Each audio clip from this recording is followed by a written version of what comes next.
All right, let me ask you something. Do you actually believe that the people running this situation, the diplomats, the strategists, the cabinet ministers issuing press releases about de-escalation, do you genuinely believe any of them have it under control? Because here's what I keep seeing. I keep seeing think tanks and editorial boards and television analysts explaining to you very calmly, very professionally, why this will stabilize, why the guardrails will hold, why the historical precedents suggest a manageable outcome, and every single time they are wrong. Not slightly wrong, catastrophically, embarrassingly, structurally wrong. And they'll be wrong again. Because they are not analyzing a problem that can be managed. They are staring at a system that has already begun to come apart and describing it as though it's still intact. Okay? So what I want to do today is strip out the comfort, strip out the optimism, strip out every polished narrative that powerful institutions are using to keep you calm, and show you exactly why this situation, this specific constellation of pressures, miscalculations, and competing imperatives is getting harder to control with every single week that passes. Not because I enjoy catastrophism, but because you cannot build a coherent worldview on a foundation of managed illusion. Wake up, or you'll be the last one in the room to understand what just happened. Now, to understand why control is slipping, you have to understand what control actually looked like when it was working. Go back to the post-Cold War order, 1991 onward.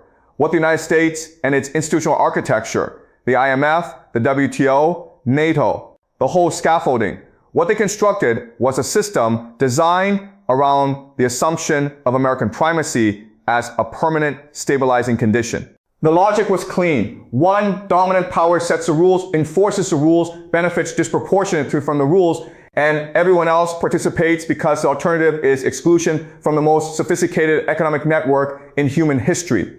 That's not cynicism, by the way. That's just an accurate structural description. Every empire in history has operated on some version of this logic. The British did it with naval supremacy and sterling. The Romans did it with legions and roads. The mechanism changes. The architecture is identical. And for roughly 2.5 decades, it worked. Not perfectly. Not without wars, not without crises, not without millions of people bearing the cost the beneficiary class never had to absorb. But it held together. The center was coherent. All right?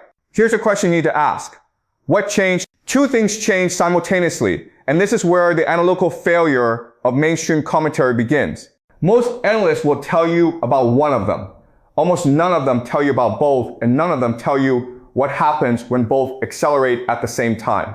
The first change is structural. The relative power of the United States, measured in manufacturing share, reserve currency leverage, military technological monopoly, and soft power persuasiveness, has been declining since roughly 2000, not collapsing, declining. That's an important distinction. A declining hegemon is far more dangerous than a collapsing one because it still has enough capability to resist but not enough to dominate, which means every calculation it makes is haunted by the fear of losing what it once took for granted. The second change is systemic. The number of actors capable of operating outside the American anchored order or of building parallel architectures has increased dramatically. China's Belt and Road, the BRICS expansion, digital payment rails that bypass SWIFT, bilateral energy agreements settled in non-dollar currencies. None of these are sufficient individually to replace the existing order.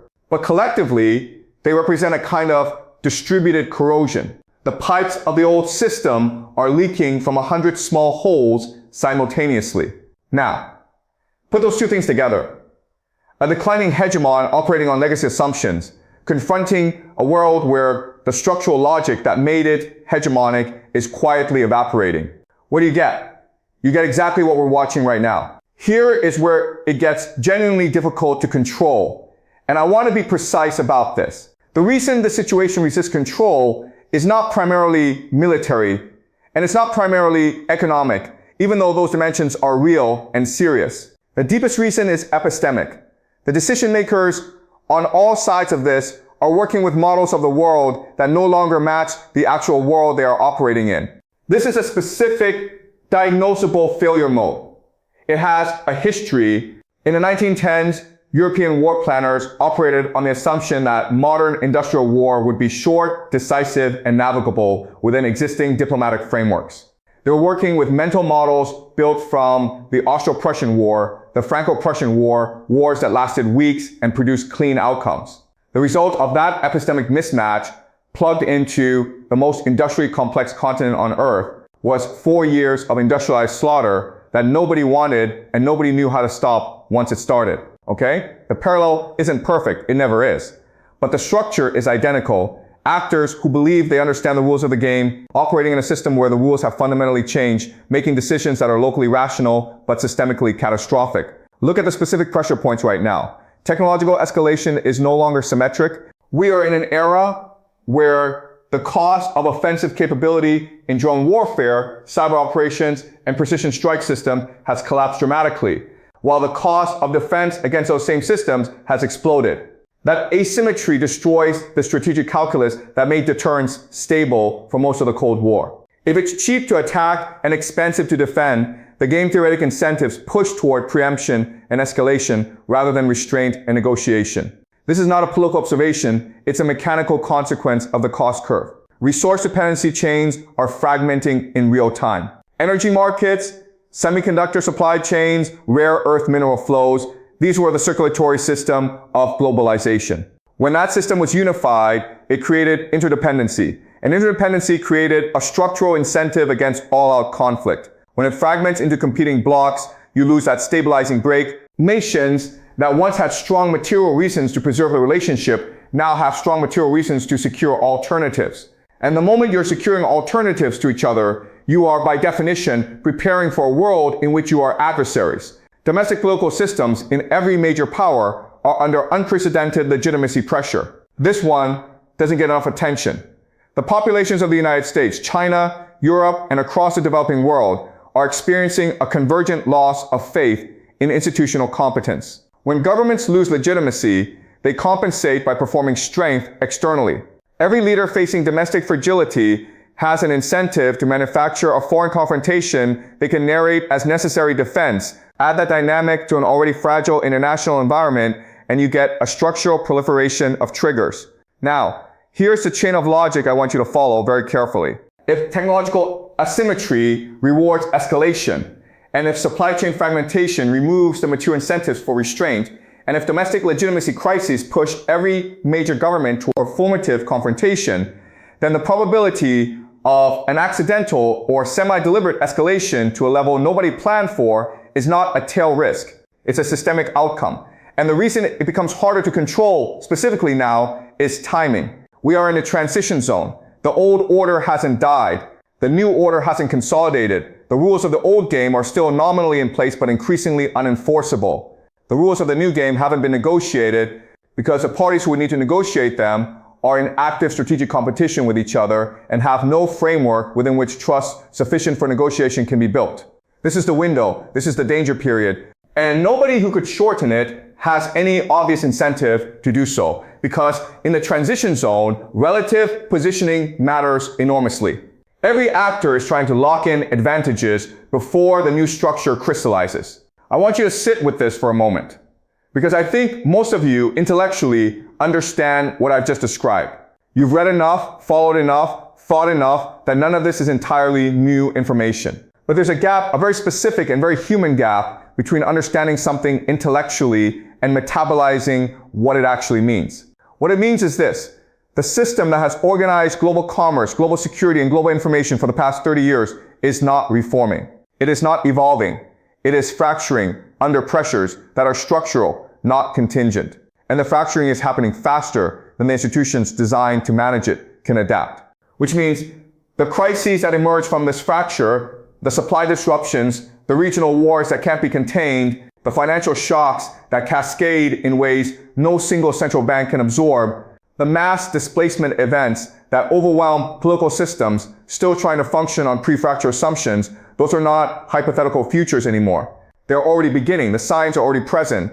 The data is already there for anyone willing to look at it without the sedative of institutional optimism. The people who will be least prepared are precisely the ones who trusted the most in the competence of the existing managerial class, because that class has every incentive to project stability and every structural reason to be wrong. All right? So what do you do with this? I'm not going to give you a list of personal survival tips. That's not what this is about. This isn't a prepper channel. This is an analytical framework. What you do with this is you recalibrate your mental model. You stop evaluating current events against the baseline of the old order, because that baseline is gone. You start evaluating them against the baseline of a transitional fracture, because that's what we're actually inside of. That means when a crisis appears controlled, your question shouldn't be, is this resolved? Your question should be, what structural pressure does this represent, and where is it likely to migrate next? When an institution announces a framework agreement or a diplomatic summit, your question shouldn't be, will this work? Your question should be, does either party have the structural incentive to honor this, and what enforcement mechanism exists if they don't? When a government tells you that escalation is being managed, your question should be, managed by whom, for how long, and at what cost to the underlying tension? Because the situation isn't getting harder to control because the wrong people are in charge. It's getting harder to control because the architecture of control itself was designed for a world that no longer exists. And nobody, no individual leader, no coalition, no multilateral body has yet built the replacement. That's where we are. That's the honest assessment. Now, what I've given you today is the structural frame, the macro picture. But the macro picture only becomes analytically useful when you understand how it maps onto specific theaters, specific institutions, and specific decision nodes. Because a fracture doesn't happen everywhere at once. It happens in sequences, in cascades, through specific choke points. And if you can identify those choke points, you understand not just what is happening, but what is likely to happen next and in what order. That's what I want to get into in the next installment. We're going to go specific. We're going to look at the pressure points that are closest to threshold, the ones where the gap between existing control architecture and the actual structural reality is largest, the places where the fracture is most likely to become visible first. Because the general theory of systemic breakdown is one thing, the specific geography of where that breakdown manifests, that's where the real analytical edge is. Stay with this, think through what we covered, and I'll see you in the next one.